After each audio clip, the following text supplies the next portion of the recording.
Hey y'all, it's Savannah back again, and today I'm here to tell you guys how to have the cutest dorm on campus. I fancy myself someone obsessed with home decor. I low-key want to be an interior designer. That would be my dream. I'm always on Pinterest pinning different beautiful homes and beautiful rooms. And I'm obsessed with making a dorm feel homey and feel like it's a place where you can really unwind, relax in a place that's just beautiful and peaceful and a whole vibe. Today I'm going to explain 3 different principles for you to help make your dorm beautiful no matter what your sense of style is. Be sure to stay for the last one because I feel like that one is the most important. Alright, a little housekeeping. Be sure to subscribe if you like my videos, you like my aesthetic. Be sure to like this video if you love home decor as much as I do. Actually, you wouldn't be able to like it because nobody loves home decor as much as I do. So, if you also love home decor. Alright, into my first tip, you definitely need to plan ahead. This manifests itself in a couple different ways. First, you need to pick a color scheme and stick to it.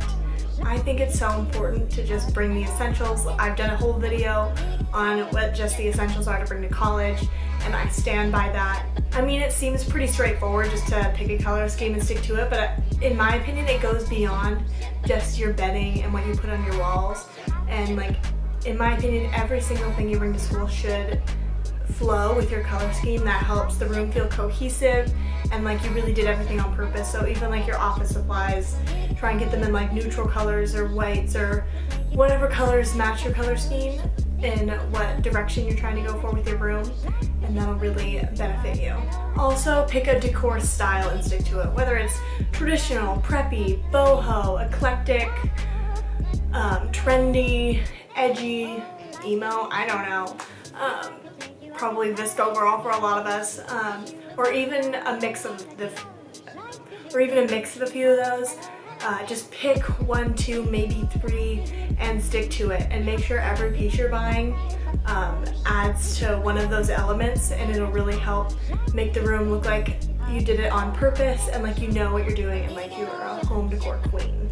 Another thing that will be beneficial in planning ahead is seeing organization as decor. But you will need a lot of organization. I love getting decorative bins and putting the things I need, like my cleaning supplies or my first aid kit, in those bins and keeping them there. That way when they're on your shelf or in your closet, you don't really see all that clutter and it's hidden inside a cute little bin. This is the bin I got. I love the hyacinth, and I just think it looks so natural and pretty. And it's something that I'll be able to use for years, and I'll be able to take it to my apartment once I'm out of college. I love them. I love the aesthetic. Of course, that's just my aesthetic. You pick a bin that works for you. You can find these for so cheap at TJ Maxx. You can find fabric bins. You can find the wood grain bins. You can find these natural bins like the ones I just showed you. And also being creative with how you organize your things. I've seen these little peace sign hand sculptures on Amazon for $20. I think that would be so cute to display jewelry or rings or something like that. It really looks high end. That's something that you don't generally see in a dorm room, but I think would really elevate the style. Also, making sure that you're taking advantage of any under bed storage you have. That is a place where you're not going to be standing, so it's not taking up any floor space you're not already using, and you can really hide away a bunch of junk. You can put clothes that are a little bit out of season, or you can put your costume clothes in there under your bed. You can cover it up pretty easily with a bed skirt that's just beautiful. I would choose a white flowy bed skirt just to add to the softness of the room.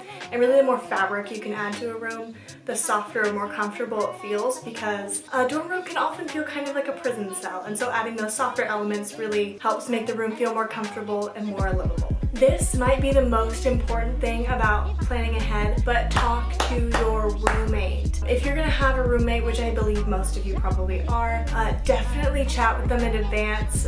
This doesn't necessarily mean everything has to match.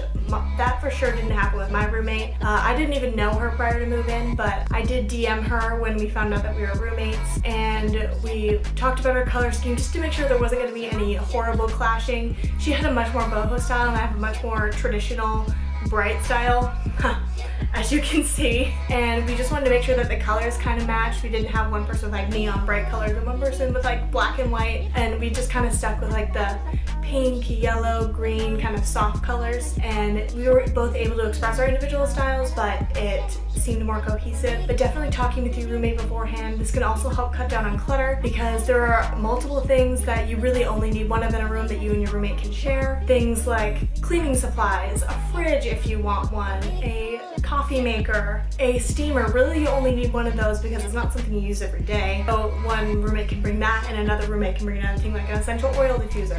Things like that really help to cut down on clutter and make the room feel more planned because you share things and it just kind of feels more like a home rather than like two sides of a room. Okay, the second thing is the golden rule of home decor: less is more. Period, end of sentence. You don't need to bring a lot of stuff to your room. You don't have room for knickknacks. There's very minimal space. I'm coming from one of the smallest dorms on the University of Arizona campus. I had almost no room for knickknacks. And so the way to figure out if you're bringing enough stuff or if you're bringing too much is, does every item you're bringing serve a purpose? This is so important to make sure that you're not wasting space or bringing things that literally don't matter. Like I mentioned before, like using sculptures like jewelry, decor, or something like that, or cute organizational bins. They're cute and they add a style element, but they also serve a purpose of organizing your cleaning supplies. And again, with bedding, obviously that one is huge in the style area, and it also obviously keeps you warm at night. Your room will start to look cluttered so fast if you don't follow this rule. So definitely keep it simple. Less is more, and you can always add more to your room. It's a lot more of a hassle to take things out of your room and take them or ship them home. It's just really annoying, and you probably will never actually get to that. The final tip for creating an adorable dorm room is to make it homey. I touched on this a little bit earlier in my intro, but I'm really gonna dive deep into it and break it down and show you how to make it homey without making it feel cluttered or junky.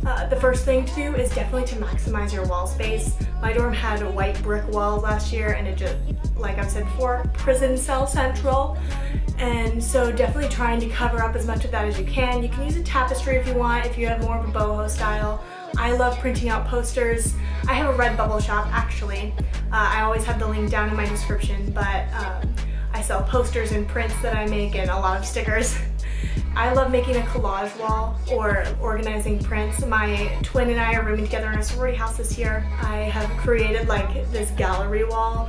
We're putting a little LED neon sign on it, and it's really just going to help to cover up the walls in a way that makes it feel more lived in and more like we moved in and not that we're just squatting here. Another easy thing to do is just to go on Pinterest and find a bunch of photos you like, print them on at CVS. If you get the little 4x6s, they're like 39 cents. A lot of the times they'll have a sale. If you want to get 8x10s, they're like $4 a piece, and you only need a couple of those. It really helps to make your room look more on purpose. It can really attest to the color scheme that you're going to, and it won't take up any room space, so the room still doesn't feel cluttered. It can still feel simple and minimal and on purpose, but it does add a lot to the room design-wise without taking up a lot of real estate. Another life hack, this is like my proudest thing that I did to my dorm room last year. I contact papered the surface of my desk with white marble contact paper. I'm certainly not the first person to do this, but I was the only one that I knew at my school that did it. It absolutely transformed the look of my desk. It was like this ugly, like purple, brown, pink, speckled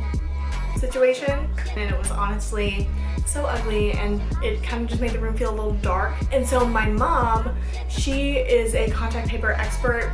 I personally was not very good at it, but she was really good at making sure it was smooth, and it really brightened up the room, and it made it look a lot more put together and intentional. It added to like a really Pinteresty aesthetic. And when I was doing my homework at my desk, I felt like I was just, you know, at this marble desk, and I felt very chic.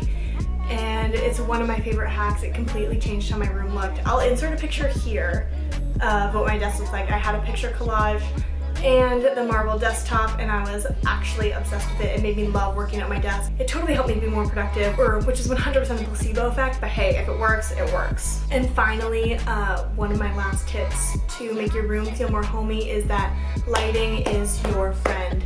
Dorm lighting is often really harsh, fluorescent. It's like not flattering in the slightest, but it can easily be fixed by getting fairy lights or string lights and hanging those on the perimeter of your ceiling. That's what Brie and I are gonna do. And we also found these really, really cute LED neon signs. There are some at Target, and you can also find them for really cheap on Amazon. And they look really expensive and high-end, but they're only like $25. And they really add to your room and make it look very intentional. Like I've said, it makes it look like you planned and you did this on purpose and all that kind of thing. Like having that warm, soft lighting really makes your room feel like a sanctuary. You don't have to have those fluorescent lights on all the time, and it makes your room so cozy. It's unreal. Another thing, if you have more of like a edgy TikTok VSCO girl aesthetic, you can get LED strip lights. I have some of those behind my mirror, and the backlighting really just looks high-end, and it can really add vibes to your room depending on how you use them, how you like to use them. Yeah, and the biggest thing to just make your room feel like a sanctuary, is kind of the last thing I'm going to leave off on, is really just to make sure you keep your room clean, and this attests a lot to organization. The more organized you keep your room, the easier it is to keep clean and tidy. So that's taking your trash out frequently, being sure to dust, disinfect, clean off your windows. It's especially important to disinfect right now because of COVID, but it also just helps you feel like your room is a lot more peaceful, a lot more of an escape. And so like every couple of days or every night, I try to like kind of pick up the things I've left around my room, just kind of leave it off on a clean note and tidy a little bit, and then every week or so I'll go through and like wipe down surfaces, dust, all that kind of thing. I think that's about it. Thank you guys so much for watching. I hope my tips helped you, and I'm really excited to see how everybody's dorms look this year, since we're going to be spending a lot more time in them. I'm so excited for my dorm. I'm going to try and film a dorm tour or move-in day vlog, but I'm going to be honest, I get very nervous to film around school and my friends, because most of my friends don't know that I'm on YouTube, and I get very anxious. This is something I love doing, and I feel like it helps me grow my speaking skills, and it helps me learn how to plan videos, and it just builds a lot of good skills, and so it's something I love doing. It's a really rewarding hobby for me, and so I should be proud of it. But I'll definitely try and film that. If not, you will definitely see pictures on my Instagram, so definitely follow me there. This is my handle. If you're wondering what I'm wanting my dorm to look like, you can follow me on Pinterest. Here, the links will also be in the description box down below. But otherwise, thank you guys so much for watching. Are we so proud that I have 3 videos like consistently posted? I know I am. I'm trying to really grind this month before school starts, just so I can kind of get in the habit of filming and editing and making sure that I have a lot of good content out there for you guys. And it would really help me out if you subscribed, watched full videos, and if you liked videos, that would be huge. I really appreciate you guys taking the time to see my video, and I know a lot of you know me in real life, and if I know you in real life, I miss you because I haven't seen pretty much anybody in a long time. And if you're just stumbling upon this and you know me in real life, hi. But anyways, I hope you guys have a great day, and I will see you again very soon. Bye!